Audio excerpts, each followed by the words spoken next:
amigos? Bienvenidos a esta emisión de Fotograma. Nos encontramos con Cassandra Yamile. ¿Cómo estás, Cassandra? ¿De dónde te encuentras, pues? Pues aquí súper bien, ahora sí que dándole con todo, y desde Querétaro, ahora sí que bienvenidos a este lugar, aquí su casa, y pues aquí estamos. Y a mi gran amigo Juan Carlos Morales, alias el Miope. ¿De dónde estás, mi querido Miope? Ya saben, de aquí desde la ciudad de Orizaba, Veracruz. Y yo desde el puerto de Veracruz. Aquí tenemos una También con toda la triangulación. actitud. Sí, así es.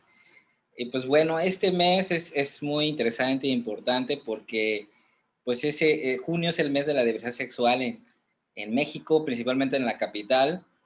Y aquí tengo una notita donde el Pleno del Congreso de la Ciudad de México aprobó declarar en la capital mexicana en junio el mes del orgullo LGBTI en busca del respeto de las identidades, manifestaciones y en favor del empoderamiento de las poblaciones de la diversidad sexual. Este es el mes. Entonces, este fotograma será dedicado a platicar sobre esta temática y la cinematografía. No sé si quieran comentar algo. Sí, bueno, ya sabemos, lo hemos platicado antes, bueno, cómo el cine construye identidades y el cine va construyendo cultura, ¿no? Es importante mencionar este tema en junio, porque bueno, es un tema de relevancia mediática y además en cine, porque hemos visto cómo el cine se ha ido adaptando poco a poco a contar historias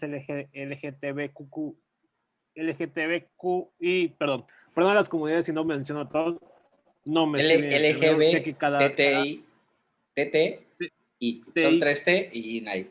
LGBTI. perdón, pido una disculpa porque se han ido adaptando y eso es lo que Le van aumentando, ¿no? refiero, A la nomenclatura le van aumentando una. se va aumentando y es parte del proceso, ¿no? Digo, en las películas, incluso en los 90, había muy pocas películas homosexuales o de temática homosexual, entonces estamos hablando de que en menos de 25 años, en menos de 20 años, el cine ha avanzado junto a la comunidad LGTB, ¿no? Y todos los demás, ¿no? Hemos avanzado en ese proceso. Los que vivimos antes de los 2000 estamos adaptándonos a la normalización de la aceptación de género, que por ejemplo a mí me parece fantástica. Y es importante que se cuenten estas historias, ¿no? Para que se normalice, para que las personas que todavía tienen prejuicios, para las personas que todavía piensan que la aceptación de la diversidad sexual y de atracción sexual es algo raro, es algo antibíblico, es algo que no va con la sociedad, puedan ver este tipo de historias y vayan asimilándolo, ¿no? Porque existe, o sea, no podemos simplemente voltear y decir que no, que está mal. Entonces, es bueno que se encuentren ese tipo de historias. Y no hay mejor medio para poder empezar a cimentar esta narrativa de aceptación que el cine. Creo que el cine es fundamental para que empecemos nosotros a cambiar o a reforzar esta idea de diversidad. ¿Gas? Pues ahora sí que sobre todo considerar de lo que estábamos hablando hace unos segunditos, el más, creo que es algo muy importante comentar, el LGTBIQ, ok, vamos otra vez, LGTBIQ y el más, ya que pues ahora sí que hoy en día estamos abiertos a todas esas nuevas ideas, a poder conocer sobre todo y entender, sobre todo también en respetar, porque prácticamente en el cine, en todo lo que estamos viendo, es para poder comprender, para poder empatizar y estar en los zapatos de otra persona, ver nuevas perspectivas. Entonces, es parte de este nuevo conocimiento que nos está brindando en el cine, que el cine se está abriendo como esta oportunidad de brindar estas nuevas perspectivas que regularmente no se permitían mucho antes. Sin embargo, es bueno que se dé este tipo de paradigma, que se pueda romper y que se puedan tener nuevas oportunidades de ver este tipo de cosas. Entonces, pues sobre todo tener este tipo de ideas y poder tener en cuenta que todo existe y que podemos analizarlo de diferentes maneras. Y está genial porque como sabemos el cine construye y destruye. Y en este caso debemos construir y educar. Yo les quiero platicar, por ejemplo, en mi caso personal, yo entré al Festival de Cine de Veracruz, que antes era el festival de serie B extremo, y se volvió el Festival Cine de Veracruz, cuando hace amalgama la fundación de los 500 años de la Veracruz, que es una fundación muy fuerte que está apoyando ahorita sobre los 500 años, y el maestro Fabricio Prada, que tiene varios filmes aquí, que es del estado de Veracruz, y tomo el tema del ambiente. Así, de una manera original, el corto se llama Ambiente, ¿no? Entonces yo tengo un gran amigo que se llama Paco Morales, que es el reportero de la XEU en Veracruz, ícono, declarado gay y todo, y es amigo, buen amigo, y me contacta con una persona que es precursora de los derechos y iba a marchas y defiende, pero que fue atacada y atacada de muerte, a tal grado que le ofrecían asilo hasta en Holanda, en otros lados, en Estados Unidos, ya era como un asilo, ¿no? Ya cambia totalmente su estatus y casualmente el corto es de 5 minutos, es muy chiquito, pero toma como su rumbo con ese personaje y se vuelve el protagonista del cortometraje. Entonces, ¿por qué decidí hacer algo así? Porque en ese semestre casi todos mis clientes fueron, digamos, diversos, ¿no? Por mencionarlo así. Y pues, gracias a ellos tuve trabajo, yo me dedico al marketing político, la publicidad, y gracias a ellos tuve trabajo, tuve ingresos, y dije, bueno, como en todos lados hay gente buena, hay gente mala, como en el fútbol, en la política, en la escuela, en todos lados, y pues con quien tú decidas hacer tu entorno y tus amigos, pues es lo que vas a obtener en la vida, ¿no? Y de esta manera conocí, como dicen ustedes, esta diversidad, y poco a poco, ¿no? Entonces esa fue como cineasta, dije, bueno, quiero tomar este género.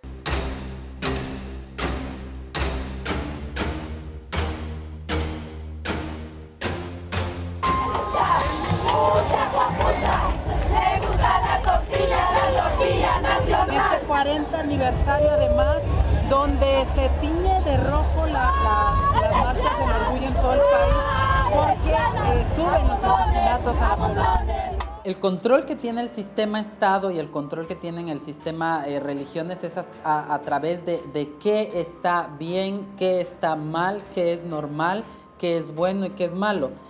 Uno de ellos es toda aquella persona que transgreda la norma del género binario del sistema heteronormativo es considerado malo, mala, anormal. Entiendas eso, ejemplo yo, que desde los 6, 7 años de edad me he asumido como en aquellos entonces niña, ahora como mujer. Y aprender más de ellos, ¿no? Y pues nos fue bien y ganamos el festival y ahí está el premio. Y pues estuvo bastante interesante porque en ese festival estuvo Ricardo Mene y pues es maestro de mío, bueno, en un tiempo fue mi maestro y pues le gustó, ¿no? Y como uno aprendiz queda contento y satisfecho. Entonces ahí los invito a que vean mi canal de YouTube, ahí está el documental, está público, pueden verlo cuando gusten, las veces que gusten. Y por eso, no sé si tienen alguna pregunta de eso. Hoy ya me expliqué. No, pero está bien, ¿no? O sea, ya no, a lo que más creo que es que ya no es ajeno al mundo, incluso a la industria cinematográfica, ¿no? Ya no podemos ver a las personas con diferente preferencia sexual, ya no podemos ver a las personas de manera alejada que tengan diferente preferencia sexual, ¿no? Ya son personas y humanos igual que nosotros, y eso, perdón, se escuchó mal, a lo que voy es que esto era antes, ese era el pensamiento antes, ¿no? Y ahorita ya no podemos, ya tenemos que eliminarnos de esa barrera y separarnos, ya somos todos uno, solamente una preferencia sexual, lo dijo Cassandra, ponerte en el zapato del otro, tener la empatía para poder asimilar y aceptar y respetar las preferencias de las otras personas. Y ahí se basa todo, ¿no? Ahí se basa todo lo que queremos platicar en esta emisión de Fotograma, en el respeto y en la aceptación y en la normalización, que ya no tiene nada de malo. Parece que es como que un término añejo, pero conozco personas muy cercanas a mí que todavía ven muy negativo el hecho de que haya exhibición homosexual en las películas. Es como que, ¿por qué meten un personaje de género, creo que es transexual, en Unidos, por ejemplo, una película de Pixar? Y lo ven mal, es como que no debería estar ahí, o no debería haber un beso lésbico en Star Wars, o etcétera, ¿no? Es como que no quiero que mis hijos me estén preguntando acerca de eso. Y es importante que se empiecen a asimilar este tipo de historias, porque porque vamos a ir normalizando. Al final de cuentas, esos chiquillos que están viendo esta película ahorita, tal vez hagan la pregunta de, oye, papá, ¿por qué se están besando a dos mujeres? ¿Por qué se están besando a dos hombres? Pero es donde el adulto tiene que intervenir y concientizar al chico, y es donde el cine va construyendo las ideas. El chico va a ver de manera normal porque lo está viendo a los 5 o 6 años, que puede pasar, digo, porque Star Wars es para toda la familia y también unidos, y va a ver que es algo totalmente normal, ¿no? Que no va a crecer con prejuicios y no va a crecer con viejos ideales arcaicos que ya no tienen cabida o ya no deberían tener cabida en el panorama actual. Y no solamente en la narración de historias, que es a mí lo que más me importa, sino como tú bien mencionas, también atrás de la industria. O sea, la industria también la industria gay también es parte de la industria del cine. Ya no podemos tal vez ni siquiera separarla como industria gay, no, simplemente es industria, ¿no? Cas. Sí, y sobre todo, bueno, yo me quedo un poco con lo que tú comentabas, Wayne, que a fin de cuentas, por ejemplo, en la industria de la animación hay muchos participantes que la verdad es que al estar en esta rama artística, ya los prejuicios no nos importan tanto. ¿Por qué? Porque prácticamente el dedicarnos al arte es expresar quién eres, es expresar lo que tienes adentro. Entonces, en lo personal, tengo muchísimos amigos muy queridos que se dedican a la industria y que son muy, pero muy talentosos y que pertenecen a esta comunidad y que luego incluso al principio eran muy juzgados. Es como, no, es que tú ahora sí que pertenecer a esta comunidad, no, tu arte no vale, te decían eso. Y yo la verdad me molestaba muchísimo porque era como, a ver, tenemos todos esta capacidad artística y no tienes por qué limitar a una persona simplemente por alguna diferencia en este caso. Y así es como, pues, entre nuestra misma comunidad de artistas tenemos que ir demostrando y valorando el trabajo de nuestros propios compañeros, que no por cualquier circunstancia, ya sea, pues en este caso, la preferencia o cómo se sienta uno, sino simplemente lo que vale como el arte y cómo se sienta él al respecto. Ahora sí que es muy importante también en considerar eso. Entonces, creo que es principalmente el saber valorar el arte que tiene uno, el arte que transmites como persona, como pues ahora sí que tu propia identidad y cómo tú te sientas conforme con ello. Porque si tú te sientes bien con cómo eres, con cómo te expresas, con cómo vives tu vida, eso es lo más importante. Entonces, eso es como lo que me gustaría como mantener en esto, porque a fin de cuentas el cine trata de mantener esto, el que se pueda ver para que uno mismo entienda de, ok, o sea, esto no está mal, esto simplemente es una forma en la que yo me estoy sintiendo. Entonces, me gustaría poder expresarlo de esta manera y que se pueda entender de esta forma. Sí,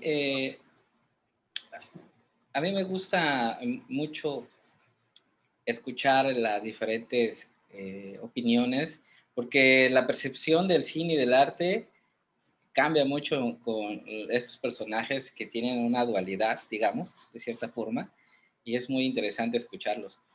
Pero lo más importante es que a mí me tocó aquí en el puerto ver cómo la gente, mientras lo tome como una broma, una guasa o algo chistoso, no hay ningún problema. Pueden estar en el carnaval de Veracruz disfrazados, estar disfrazados, hasta en cierto tono burlesco, besarse, ¿no? Y disfrazarse. Y hay algo aquí cerca de Veracruz, se llama un evento que se llama anual el Encierro del Burro, si no me equivoco, donde todo el municipio se disfraza y bailan y esto. Pero cuando se vuelve el tema serio, como dice Carlos, donde hay que tomar el tema y explicarle a los pequeños, ya no les gusta a la gente. Y hay agresión, hay violencia, ¿no? Entonces, de alguna manera, este programa, así como el corto que hice y todo lo demás, es como para que haya un parteaguas o haya un pretexto para que hablen de ese tema.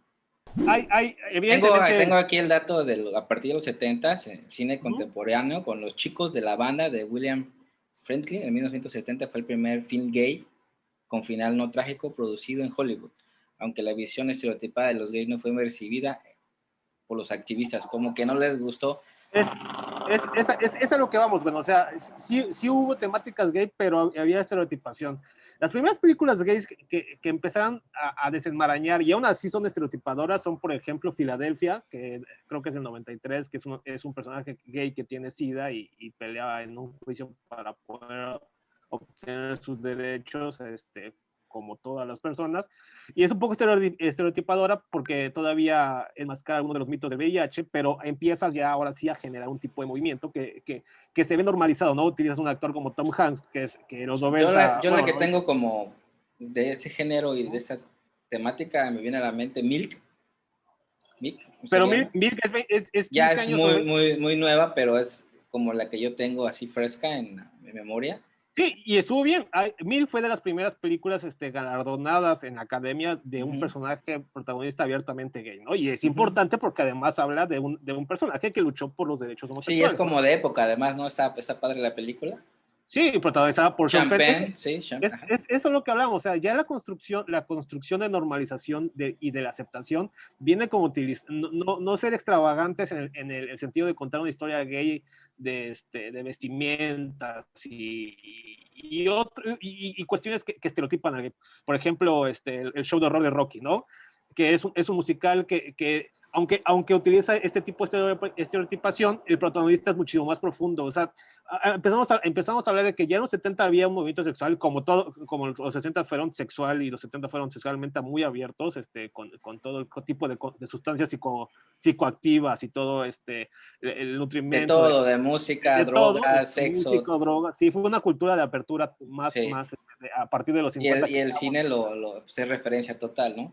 El cine empezó a los documentales, ¿no? De estos eventos que incluye todo esto que platicamos, sí, tanto en México como en Estados Unidos. Sí, a Vándaro y Woodstock, ¿no? Que tenían sus movimientos, de todo, ¿no? O sea, no podemos hablar de que era una temática gay, sino que había una apertura en general. Pero el gay se empieza a ver como la forma estereotipada. Le puedes preguntar a alguien mayor de 60 años y te va a decir que el gay el gay no debería vestirse como hippie. No, como hombre. O sea, no debería vestirse de manera transexual, te dicen, ¿no? Y es parte del proceso, porque ellos vivieron el destapar homosexual, pero lo vivieron con hombres que se vestían de mujeres, porque esos fueron los primeros transexuales que el mundo conoció, ¿no? Sobre todo el mundo conoció a través del cine. Por eso menciono la importancia de la normalización, que no sea como que muy diferente a nosotros, o sea, y perdóname, no quiero caer en eso, sino que quiero caer en el punto del problema. Las personas ven que son diferentes a nosotros y automáticamente ponen una barrera. La normalización viene a ver que una persona como nosotros nos encontramos miles todos los días, tiene los mismos problemas humanos que tenemos nosotros, angustias, ansiedades, miedos, ama, siente, disfruta, y no importa que sea gay o no. Y es donde creo que el cine va construyendo ese camino. O sea, ya no es tan importante que sea gay en la película. Lo que importa son sus sentimientos internos, y ya esas películas son las que van construyendo el camino a la normalización.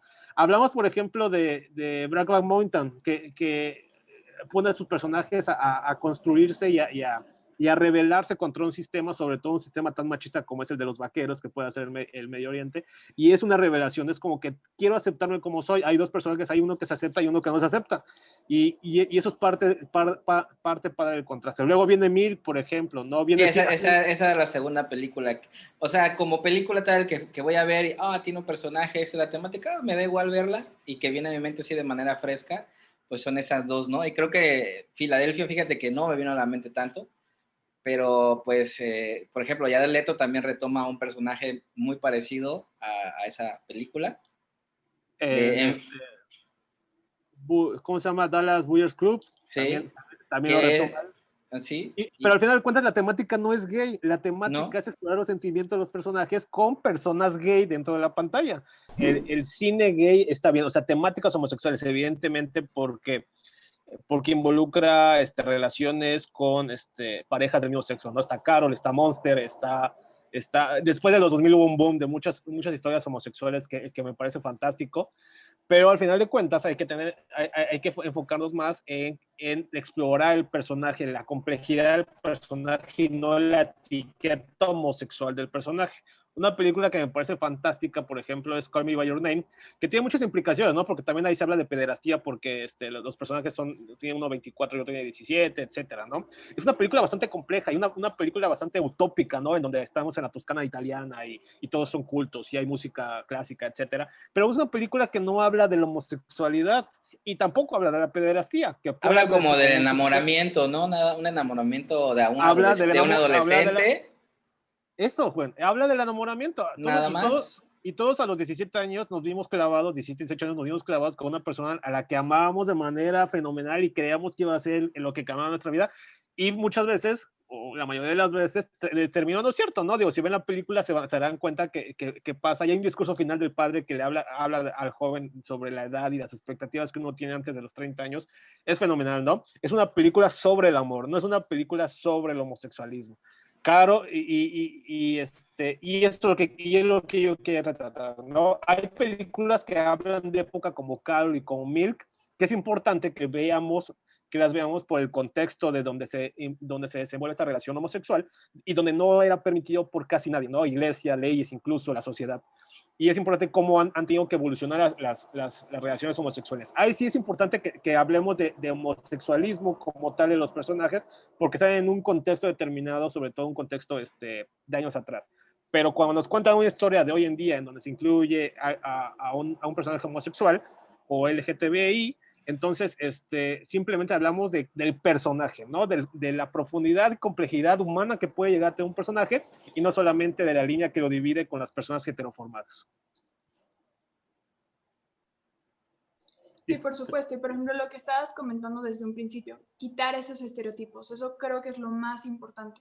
¿Por qué? Porque cuando luego, como comentabas, de que si le preguntas a una persona que ya tiene muchísimos años, le dices, oye, ¿y cómo te imaginas? O de repente, oye, tal persona es gay. Oye, pero pues no se viste como mujer y, o bueno, viceversa, ¿no? Oye, pero no se viste como hombre y así. Y es como, ok, o sea, no por el hecho de que seas gay tienes que tener este tipo de paradigmas ni de estereotipos. Puedes perfectamente vivir tu vida normal y simplemente tienes una preferencia o una forma de ser diferente. Entonces, eso es muy importante que cuando veamos una película, incluso de las que ya fueron hace muchísimos años, que hoy en día ya se están quitando como todos esos paradigmas y todas esas barreras que antes era como, a ver, si vamos a meter a un personaje de esta comunidad, por ejemplo, que sea un hombre, que sea gay, ok, pues vamos a ponerlo que sea diseñador de modas. Y es como, a ver, está bien, comprendo, hay muchas personas que sí tienen esta preferencia, a fin de cuentas le gusta la moda, pero no todos tienen por qué ser así y no tienes por qué estereotiparlo y lo malo es que se dejó ese estereotipo, porque tú ya cuando lo ves dices, ah, ese es gay, es como, ok, o Pues sea... el estereotipo más básico creo que es el color rosa y el color azul, ¿no? Ese es el estereotipo implementado Sí. desde casa, es una programación colectiva, creo que ya está impuesta con las mamás, lo veo ahora con las abuelitas también. No, es que el rosa como que no, y el azul sí, y viceversa, ¿no? Sí, o sea, ahí nos damos hasta lo más básico de tanto del machismo que se genera desde casa, a fin de cuentas es como que, o sea, si tú quieres ser de alguna forma u otra, eso no tiene por qué definir lo que vaya a continuación. Entonces, hay que ser muy críticos con lo que veamos en el cine, porque eso sí, o sea, en un principio apenas cuando se estaban empezando a abrir este tipo de personajes, no se les estaba mostrando su personalidad, sino simplemente, ok, vamos a ponerlo porque es prácticamente lo divertido. Ok, el amigo gay que siempre va a estar para consolar a la protagonista. Y es como, ok, o sea, siento que son... ¿Qué amigo gay de las películas te viene a la mente ahorita, así, en Lo fast? primerito que pensé, o sea, digamos, el primer personaje que me venía a la mente era, creo que El Diablo Viste a la Moda, a fin de cuentas que esta es una película Casi. muy galardonada. A ti, Miope, ¿cuál es el amigo gay de la película? ¿Cuál? No, se me vino también El Diablo Viste a la Moda, Stanley Tucci. Pero bueno, acabo yo de ver una publicación del Diablo Viste a la Moda que cumplió 15 años. Y bueno, a mí me vino a la mente la de Julia Roberts. Never, que empieza a cantar en él. Y era el que animaba, ¿no? La fiesta, el amigo gay, ¿no? El que la salva y la rescata. Es el que me viene a mí a la mente.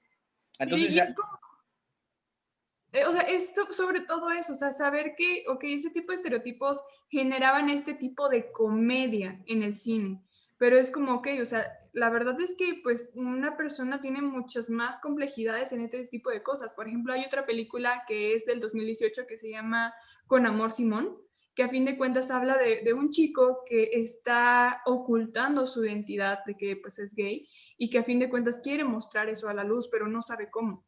Y ves cómo él tiene ese conflicto, cómo tiene esos problemas y cómo quiere demostrarlo, ver que el personaje tiene muchísima más profundidad y que sí, o sea, al momento en el que admite y siente que tiene estos sentimientos, que no sabe cómo demostrarlos. Entonces, no solamente lo estás viendo como un personaje de, ay, es el mejor amigo de la protagonista, que siempre la consuela y le trae su ropa, y ahora sí que no, ya no lo ves como algo superficial, sino que comprendes y empatizas con el personaje. Eso es, como comentabas, pues prácticamente todo lo que estamos dialogando aquí, que hay que entender. El cine está para que nosotros entendamos y tengamos ese tipo de perspectivas diferentes, que podamos ver del otro lado de la pantalla algo que tal vez jamás nos habíamos imaginado vivir. Ahora sí que es como un libro, es como un guión, es contar esa historia, que sepamos que estamos viviendo el cine. De acuerdo, totalmente de acuerdo. Ahorita que dijiste esto, Cassandra, me viene a la mente el inteligente movimiento que está empezando a hacer Disney para poder incluir sus personajes LGTBI más en sus películas y series. Primero empezó con Unidos, con un pequeño personaje, luego un personaje secundario en La Bella y la Bestia, y ahorita ya Loki en la serie de Marvel es de género fluido, ¿no? Y bueno, si nos remitimos a la mitología nórdica, Loki se transforma en un caballo y lo hace con otro caballo, ¿no? O sea, Loki es un personaje que inteligentemente puede ser de género fluido y es un personaje protagonista muy querido y que evidentemente no tiene nada que ocultar. O sea, y bromeamos de que Bucky estaba enamorado de Steve Rogers, ¿no? ¿Te acuerdas no, que incluso, y luego salió la nota de que ya ha declarado que sí estaba enamorado Bucky de Steve Rogers? Sí, exactamente. Te enseñé la nota, ¿no? Y Falcon and the Winter Soldier, Ajá. también Bucky busca hombres en Tinder y lo menciona, ¿no? Lo menciona con una pequeña referencia, pero lo menciona. Está padre porque los chavitos de ahorita quieren ser Lokis y quieren ser Buckys y no hay ningún problema con que sean de género fluido o que busquen hombres en Tinder, ¿no? O sea, entiendo que para los papás de otras generaciones puede empezar a ser difícil explicar a sus hijos algo que todavía no tenemos. O sea, yo tampoco ni siquiera, yo por eso me disculpo mucho porque ni siquiera soy un experto en el tema, simplemente me gusta hablar cómo el cine está transformando y nuestra visión. Es algo que a mí me ha ayudado mucho, que ha eliminado muchos de mis prejuicios, y me gusta hablar de eso, pero ni siquiera soy un experto. Y ahora que a mí me gusta involucrarme en este asunto, me imagino a los papás que nunca se han tenido que involucrar con la temática LGTBI, perdón, y de repente sus papás les preguntan, oye papá, ¿por qué es un género fluido, no? ¿Por qué Loki es género fluido? ¿Por qué Bucky ama a Steve Rogers, no? Y te quedas con esa onda. Pero está bien, es parte de la incomodidad que te tiene que surgir el cine para que tú también reacciones, para que te dé una bofetada en el sentido de que incluso el niño se lo pregunta, pero estoy seguro que como adulto tú también te preguntabas, ese Bucky como que qué pasó, ¿no? O sea, hay discursos y es muy padre, a mí se me hace muy padre cómo el cine va rompiendo esos ladrillos que tenemos en la mente. Estaban comentando del tema para niños, o sea, creo que antes que Loki, no sé si llegaron a ver Intensamente. Claro. Ahora sí que son teorías, pero pues se tiene que ver un poquito más. Ahorita también que acaba de salir Soul y prácticamente Soul e Intensamente están dirigidos por el mismo director. Se está creyendo, insisto, son teorías, que tal vez el primer personaje de esta comunidad podría ser Riley.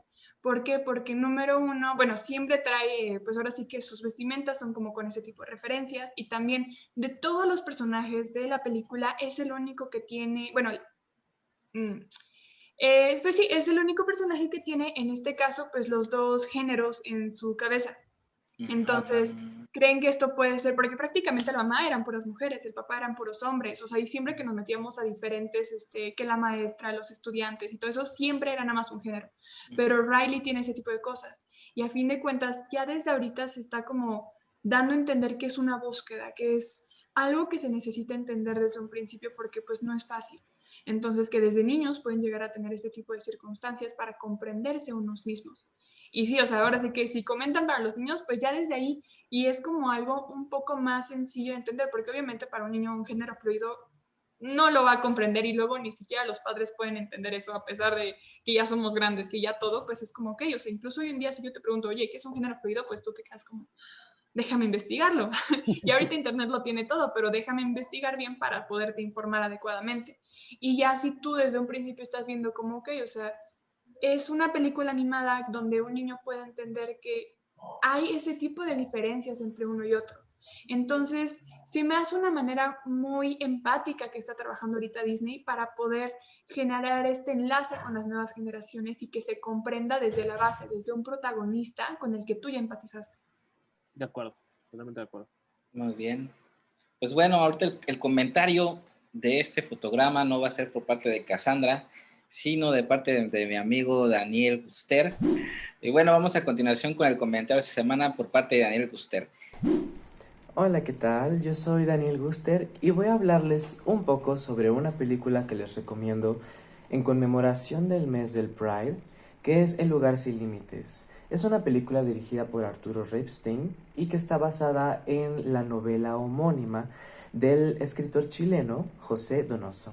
En esta película encontramos un actor que ha sido reconocido por participar en la película de Los Olvidados de Luis Buñuel, que es Roberto Cobo. En esta película protagoniza a la Manuela, que es la comadrota de un burdel en la Ciudad de México en los años 60. Y en esta película se nos introduce a uno de los primeros personajes trans en el cine mexicano y también se oficializa el primer beso homosexual en el cine mexicano.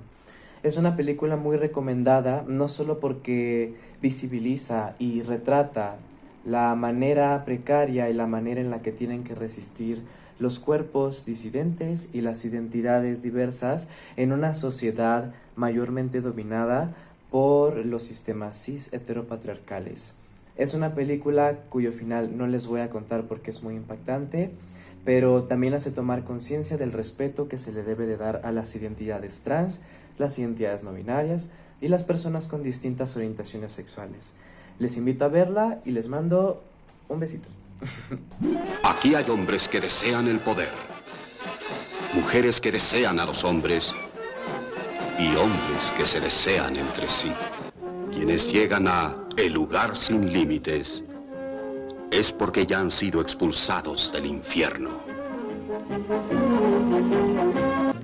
Sentadito aquí. Pinche Manuela. Aquí. En medio de la pista. Ya.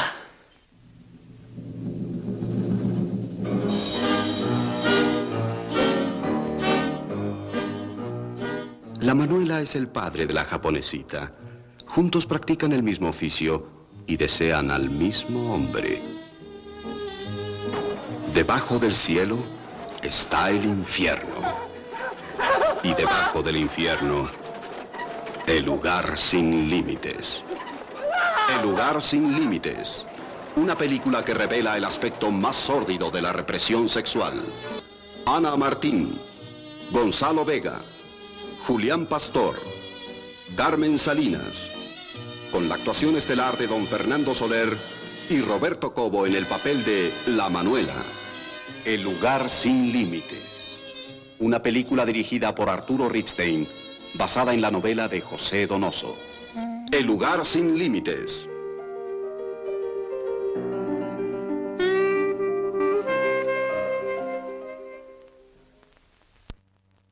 Y bueno, ya regresamos a este fotograma, edición especial, ¿verdad, mi querido Miope? Y ya para despedirnos, si quieres hacer una recomendación sobre el género, ¿qué película te gustaría?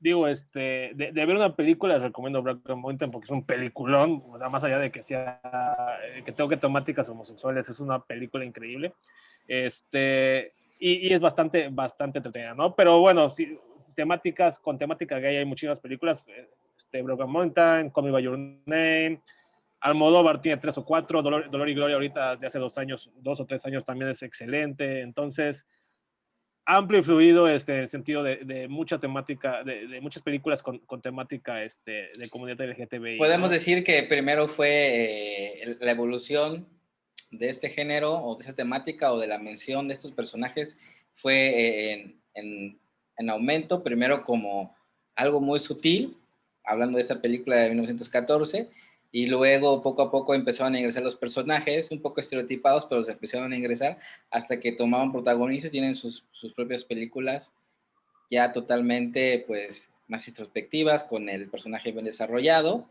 y ya básicamente mostrando su, pues digamos, su día a día, su conflicto interno y el desarrollo. Y ahorita estamos en esa etapa, yo creo, ¿no? Va a haber historias interesantes. Sí, digo, recordemos que la sociedad está cambiando constantemente muy rápido. Hace 10 años tal vez era difícil, ahorita ya no creo que sea no sea complejo. Estamos hablando de que Disney ya mete en sus películas temáticas de TV, cuando Disney es como que el patrón de la moralidad estadounidense, ¿no? Entonces, es bueno, ¿no? Es bueno que haya esta apertura, porque hay muchísimas personas, Cas lo dijo, muchísimos compañeros, muchísimos amigos, muchísimos profesionales que son parte de la comunidad LGTBI más, y que son talentosos y que viven y que sueñan y que transpiran, igual que las personas que somos heteroformadas y que somos heterosexuales. Entonces ya debe de borrarse esta nube de prejuicios, esta nube de diferencias, esta nube de ver de diferente manera, y el cine lo está haciendo, ¿no? Lo dijiste, en los 70 era exhibir a los homosexuales de manera muy, muy extravagante. Los 90 luego cambiaron a ser el amigo gay, con, por ejemplo, Eso no es, o la boda de mejor amigo. Los 2000 empiezan con una temática un poquito ya más centrada en los personajes, y ahorita de los 2010 para acá, ni se digan, ¿no? Ya estamos hablando de películas con profundidad de personajes, y lo que sí es o no gay es casi anecdótico, ¿no? Y eso me parece excelente. Cas, tu comentario final, una recomendación. ¿Tú que eres la experta en los datos? Pues, más que una recomendación de película en sí, les recomendaría que todas las películas que veamos, o sea, como comentaba que a fin de cuentas sean del pasado para acá o incluso hoy en día, que vean las diferencias, o sea, que empezamos a ser muy críticos al respecto, porque ya la verdad es que el día de hoy podemos notar grandemente esas diferencias. Entonces, que seamos muy críticos, que juzguemos muy bien cómo es que nos quieren dar el cine, todo esto que nos muestran a estos personajes, y que tengamos que, a pesar de que al principio estaban estereotipados, pues prácticamente han ido cambiando y que ya son como la manera en que tenemos que verlos, o sea, sin barreras, sin estereotipos, sin tapujos. Entonces, darnos esta oportunidad de entender, de comprender y de empatizar a todo lo que estamos viendo con respecto también al cine y pues lo que vivimos día a día. Perfecto, me encanta, como diría la doctora Eureka. Y estará increíble porque en un futuro vamos a hablar del cine comercial de este género y algo más de autor tal vez. Esperemos llegar a ese punto ya bien definido y estaría súper interesante en un futuro hablar de esto. Y pues bueno, aquí aparecen las redes de los tres. Nos vemos la próxima semana y nos despedimos de esta emisión. Desde Veracruz, Orizaba y Querétaro. Bye.